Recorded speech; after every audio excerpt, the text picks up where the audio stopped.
Okay, so what is up? Right now we're going to look at intro to the internet. We're going to be looking at what that means and definitions. Okay, so the internet. The internet is a global network that connects computers all around the world. People can communicate and share information over the internet from any location with an internet connection. Bits. The basic unit of information and computing storage processing is a bit. A byte can be made up of 8 consecutive numbers, which we'll look at next. Bytes. The basic unit of information in a storage and processing is the type byte. A byte is made up of 8 consecutive binary numbers. Kilobytes. A kilobyte is a computer memory or data storage unit used by math and computer science experts. Megabyte is a unit of measurement for computer processor storage and real and virtual RAM. Binary. Binary 0 and 1 are used by computer to store data. In computer, a binary digit, sometimes known as a bit, is the smallest unit of data. Now we have a game here, binary decimal to binary. If we put in the number 10, that's in binary, 2022. Yes. Decimal is a base 10 numbering system.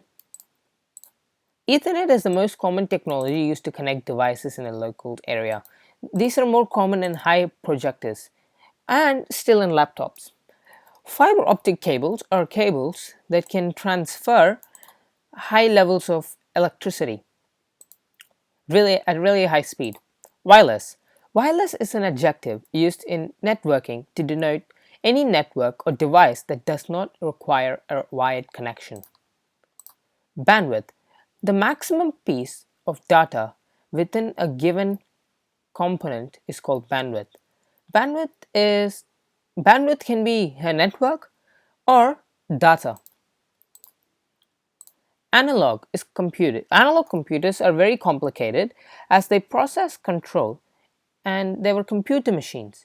Analog data is not discrete, rather it's continuous. Pressure, temperature, voltage, speed, and weight examples of such data. Digital.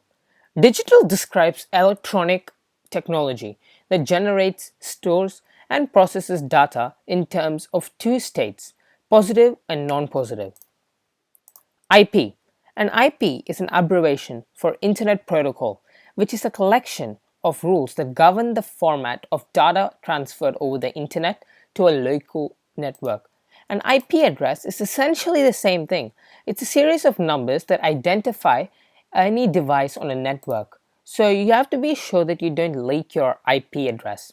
And then finally DNS. DNS means domain name system, which converts domain names to IP address, allowing browsers to access the internet resources.